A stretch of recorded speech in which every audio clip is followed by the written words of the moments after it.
Thanks for joining us on Arirang News. I'm Kim Dami in Seoul. President Yoon and Japanese Prime Minister Fumio Kishida are holding what will be Kishida's last summit as the Japanese leader. Their 12th meeting here in Seoul will include a reflection on the two countries' cooperation and an outline of the future of Seoul-Tokyo relations. South Korea's current account surplus reached over $9 billion in July, logging a surplus for the third straight month thanks to strong exports, especially in chips. The U.S. is reportedly looking to slap new export controls on quantum computing and advanced semiconductor manufacturing equipment, a move that's widely seen as targeting the Chinese government, a big investor in the fields. President Yoon will hold a summit on Friday with Japanese Prime Minister Fumio Kishida on the first day of Kishida's two-day visit to Seoul. This will mark Kishida's third visit to South Korea since taking office and comes before the Japanese leader steps down as he's announced he won't run in the upcoming leadership race of his party. Having held 11 bilateral summits since last year, Yoon and Kishida are expected to review the progress in improving Seoul-Tokyo relations and reaffirm their commitment to trilateral cooperation with the U.S. in the Indo-Pacific region. They could also sign a memorandum of understanding to cooperate in evacuating their nationals from conflicts in third countries. Ahead of Kishida's trip to Seoul, the U.S. Department of Defense told the Voice of America that a robust and effective trilateral relationship between South Korea, the U.S. and Japan is critical for shared security and common interests, adding that Washington has a positive, forward-looking agenda with its Korean and Japanese allies. More than 200 trash-carrying balloons were flown south from North Korea overnight. South Korea's Joint Chiefs of Staff said Friday that the regime sent around 260 balloons carrying paper and plastic bottles from Thursday night into the early hours of Friday morning. It said some 140 of them landed in Seoul and parts of Gwangju province. Now, this was the third time in 2 days that the North sent these kinds of balloons. The North has launched thousands of trash-carrying balloons in recent months in protest against propaganda leaflets sent by North Korean activists and defectors in the South. Experts noted that the motive may be strategic, with the regime hoping to create anxiety ahead of Japanese Prime Minister Kishida's visit and the Chuseok holidays. The latest trade data shows that in July, South Korea's current account logged a surplus for the third consecutive month on the back of robust chip exports. Our Lee Soo-jin explains. South Korea's current account was in the black for the third straight month in July on the back of strong semiconductor exports. Preliminary data released by the Bank of Korea on Friday showed that the country's overall current account balance in July logged a surplus of $9.1 billion. After swinging into the red for the first time in a year in April, the current account balance once again recorded a surplus in May and has remained in the black for 3 consecutive months. And while July's surplus is smaller than that of June when the nation recorded its largest current account surplus in nearly 7 years, it was the largest for the month of July since 2015. With this latest data, the current account balance in the first 7 months of the year tallied up to around $47 billion, a significant surge from the $5.2 billion recorded the previous year over the same period. The latest figures for July were mainly driven by the goods balance, which tracks exports and imports of products. The goods balance logged a surplus of $8.5 billion, marking the 16th consecutive month in the black. While that surplus was smaller than the June surplus, it was larger than the one recorded in July 2023. Exports rose nearly 17% on year in July to $58.6 billion, mainly driven by strong demand for semiconductor chips. This is the 10th consecutive month that outbound shipments have shown an increase, with chip exports rising around 50% compared to the previous year. But imports also saw an increase of 9.4%.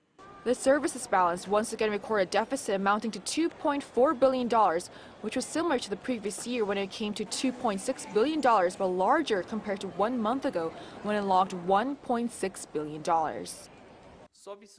The services balance logged a larger deficit than the previous month, as the travel deficit grew due to the increase in outbound tourism from the summer holiday season.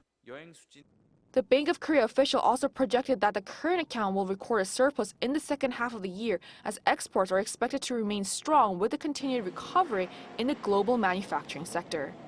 이수진, Arirang News. The United States is targeting China once again, this time with new quantum and chip-related export curbs.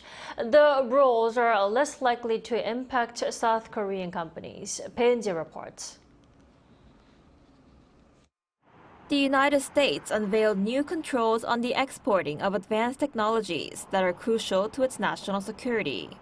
The rules affect quantum computing items, such as components, materials, software, and technology that can be used in the development and maintenance of quantum computers. They also impact manufacturing equipment for advanced chips, as well as a cutting-edge semiconductor technology called gate-all-around field effect transistors that help develop high-performance chips used in supercomputers. In an announcement on Thursday local time, the U.S. Department of Commerce said the new measures were implemented for national security and foreign policy reasons, as it seeks to harmonize controls with like-minded countries. The worldwide export controls include exemptions for countries that have similar measures in place, such as Japan and the Netherlands, as well as other allies. South Korea was not immediately included in that list, but the U.S. reportedly plans to approve export licenses for South Korea, so there will likely be limited impact on South Korean companies. The latest export curbs appear to be targeting China and other adversaries such as Russia and Iran to prevent them from accessing cutting-edge technologies. This comes amid recent fears that advanced chips and components could help boost China's military capabilities. Senior U.S. commerce official Alan Estevez said in a statement on Thursday that the latest export controls make it significantly difficult for Washington's adversaries to develop and deploy these technologies in ways that threaten their collective security. 배은지, Arirang News. Russian President Vladimir Putin has jokingly endorsed U.S. Vice President Kamala Harris for president. In response, the White House called on Moscow to stop interfering in U.S. elections. Lee Seung-jae has more. It's an endorsement U.S. Vice President and Democrat presidential candidate Kamala Harris doesn't need. One from Russian President Vladimir Putin. Speaking on the sidelines of the Eastern Economic Forum on Thursday, the Russian leader jokingly endorsed Harris for president. We had the current president, Mr. Biden, as our favorite, if I can call it that, but now he has been taken out of the race. But he recommended that all his allies support Harris. That's what we're going to do. We're going to support her. That's first of all and second of all. Putin further jokingly expressed his support, saying that her expressive and infectious laugh shows that she's doing well. Former U.S. President and Republican candidate Donald Trump has attacked Harris for her laugh throughout the campaign, going as far as to call her Laughing Kamala. The Russian leader added that Trump has imposed a large number of sanctions on Russia, expressing hope that Harris would refrain from taking such actions if she wins the elections. He also stressed that as the U.S. president is chosen by the American people, he will respect that decision. In response to Putin's remarks, the White House on Thursday called on the Russian leader to stop interfering in U.S. elections. Mr. Putin ought to stop talking about our elections, period. He shouldn't be favoring anybody, one way or another. The only people who should get to determine who the next president of the United States is the American people. And we would greatly appreciate it if Mr. Putin would A, stop talking about our election, and B, stop interfering in it. The comments also come after Washington charged 2 employees of Russia's state-run news network RT for money laundering, saying they paid an American company to create online content to influence the 2024 election. Lee Seung-jae, Arirang News.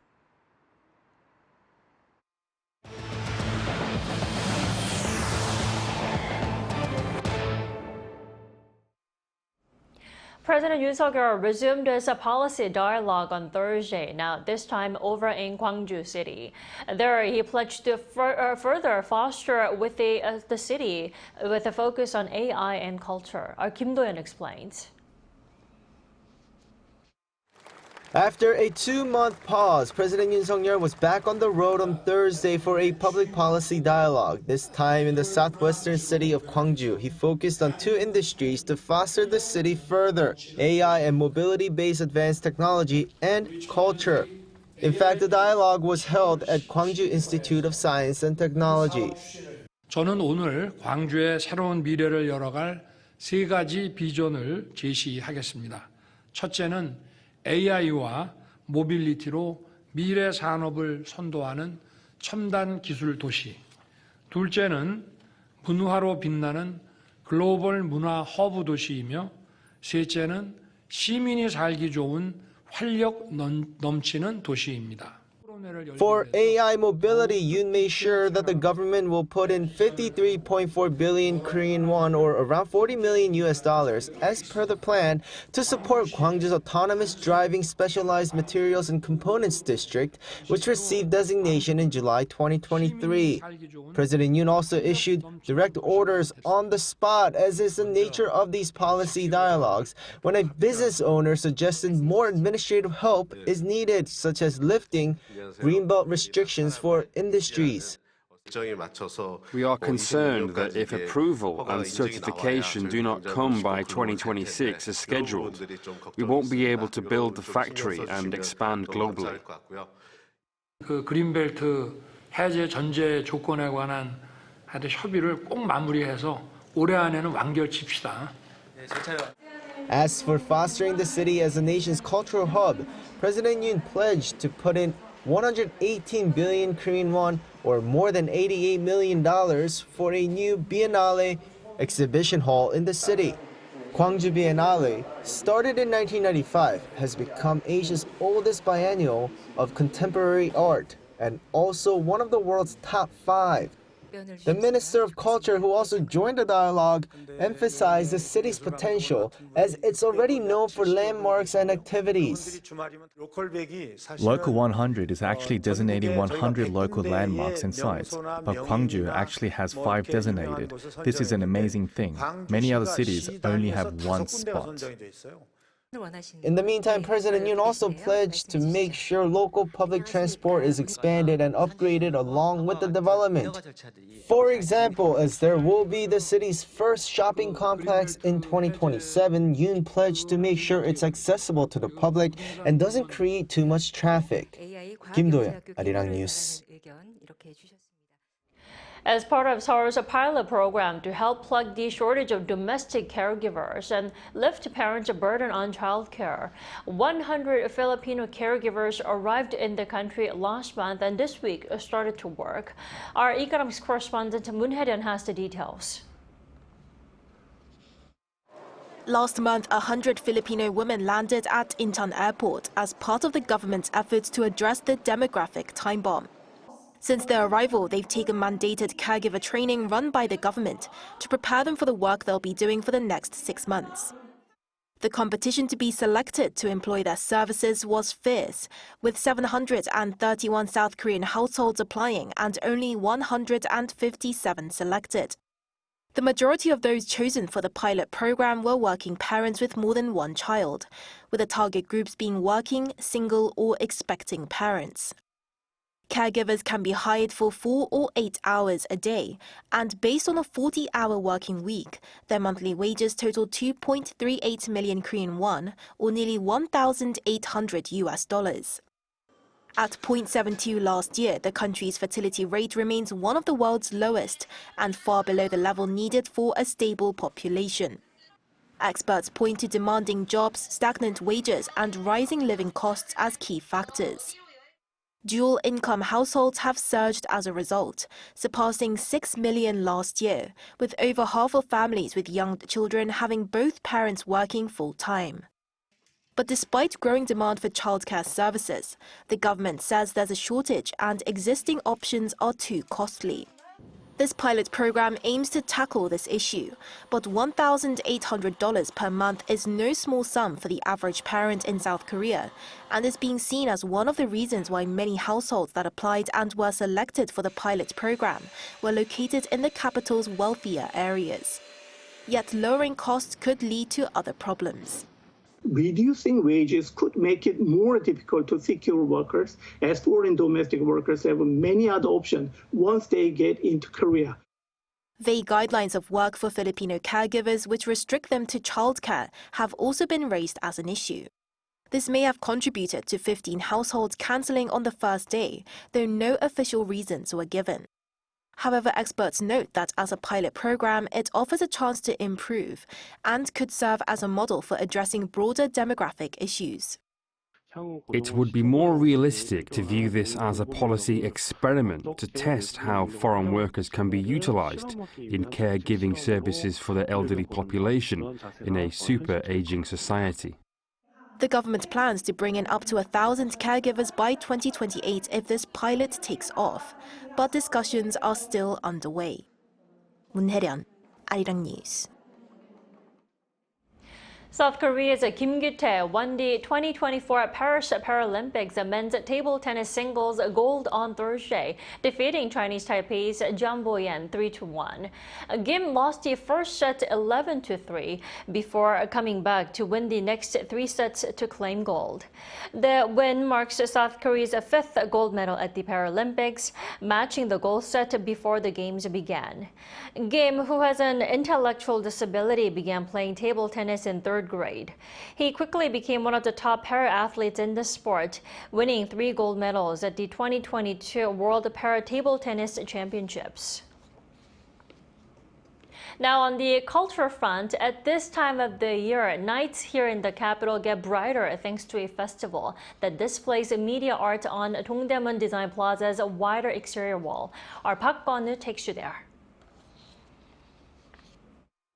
A 222-meter wide facade showcasing media art illuminates the Seoul night. This is part of the Seoul Light DDP 2024 Autumn Festival that kicked off a week ago at Dongdaemun Design Plaza, a multicultural complex in central Seoul. The event has been lighting the night once a year since 2019, and twice a year in fall and again in winter from last year. The fall edition of this year's event is even more special as the venue Dongdaemun Design Plaza celebrates its 10th anniversary. The event mainly showcases media artworks inspired by the world-renowned abstract artist Kim Hwan-gi. Marking the 50th year since Kim's death, the 8-minute-long media art piece, Poetry of Time, reinterprets 9 of Kim's works drawn during his 40 years as an artist. It depicts Kim's intention to capture the essence of eternal time in his artwork, while reflecting the themes of life and love. Another 7-minute art invitation created by a media art label Verste is displayed afterwards, showcasing the decade-long journey of DDP as a Seoul landmark.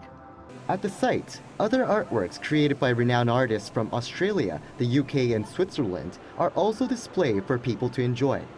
While around 500,000 people came to the fall edition event in 2023, expectations are high that even more people will visit this year.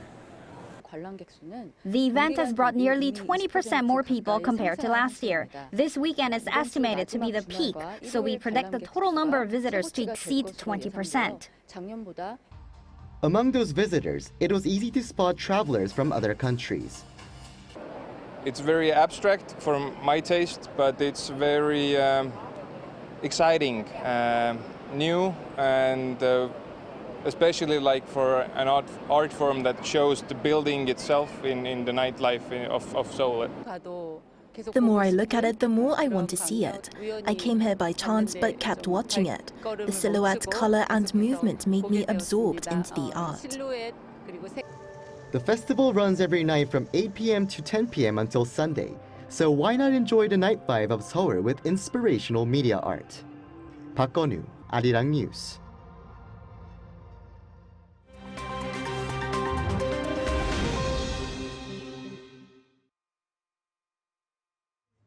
Let's take a look at the latest news in the world now. Incumbent US President Joe Biden's son, Hunter Biden, in a surprise move in a Los Angeles courtroom on Thursday, pleaded guilty to all 9 charges in his federal tax case on the day his trial was supposed to begin.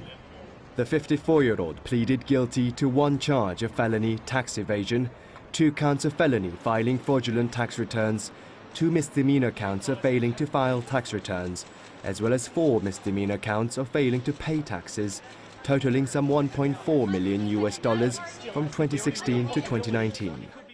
The plea to the 9 criminal counts came after prosecutors objected to Hunter Biden's attempt to accept the charges against him while maintaining his innocence, known as an offered plea.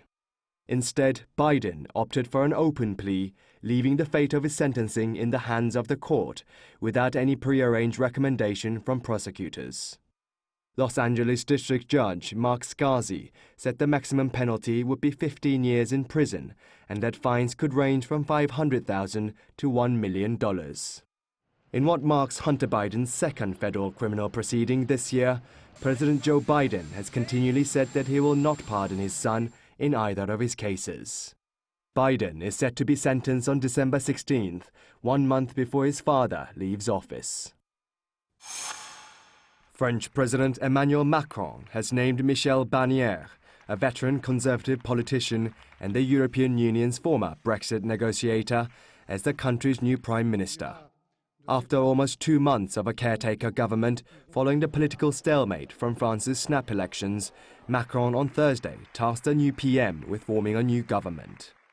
The newly appointed Prime Minister Barnier pledged at the courtyard of Hôtel Matignon, alongside the outgoing PM Gabriel Attal, that, quote, all political forces will have to be respected and listened to, and I mean all, while saying that he'll respond in his capacity to the challenges, to the anger, to the suffering, to the feelings of abandonment, of injustice in France.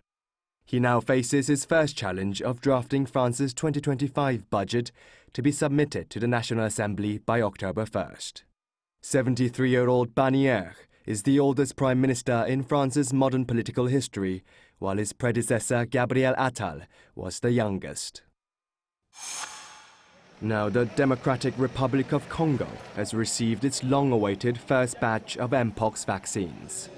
Local health authorities hope this will curb the outbreak that the United Nations declared a global public health emergency. The first batch of 99,000 doses, manufactured by Bavarian Nordic and donated by the European Union, was delivered to the country's capital, Kinshasa, on Thursday.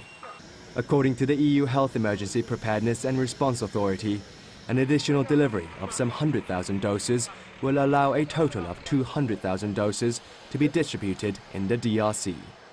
Congo's health minister, Samuel Roger Kamba Mulamba, said that he is confident about Congo's cold chain and logistics, which he says has the capacity of the Gavi hub and INRB facilities for below-zero storage of the vaccines. Mpox, which causes flu-like symptoms and pus-filled lesions, has killed 655 so far in Congo, out of the 5,041 cases confirmed, and can spread through physical contact, including sexual activity.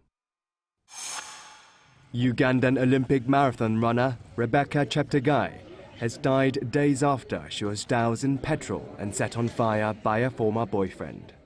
The 33-year-old runner, who finished 44th in the recent Paris Olympics, was attacked at her home in northwest Kenya after returning home from church with her 2 daughters on Sunday.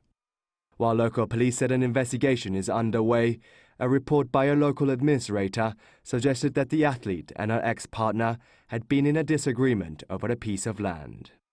Cheptegei, who is from a region just across the border in Uganda, had suffered burns to more than 75% of her body in the attack. She is the 3rd female athlete to be killed in Kenya since October 2021. Kenya's sports minister said that this tragedy is a stark reminder of the urgent need to combat gender-based violence, which has increasingly affected even elite sports. Kim Seong, Arirang News.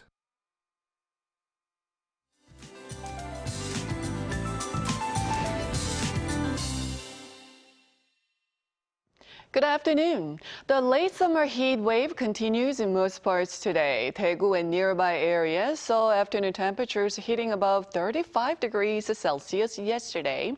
Readings should go 3 to 4 degrees lower this afternoon with rain in the forecast. Morning rain on the East Coast and inland regions should let up in the afternoon, and the East Coast could see up to 40 millimeters. Then there's a chance of passing rain across Korea until tomorrow at dawn. so please keep an umbrella handy. Southern parts of Korea should see heavier rain along with thunderstorms. But these scattered rain will not bring much heat relief today. Daegu, Busan, and Jeju will go up to 32 degrees Celsius. Seoul makes it to 29 degrees this afternoon. Skies should get much sunnier as the afternoon goes on. Tomorrow is Baekno already, the third autumn season term. But the heat will not go away with afternoon highs staying around 33 degrees in the capital through early next week. That's Korea for you, and here's a look at the international weather conditions.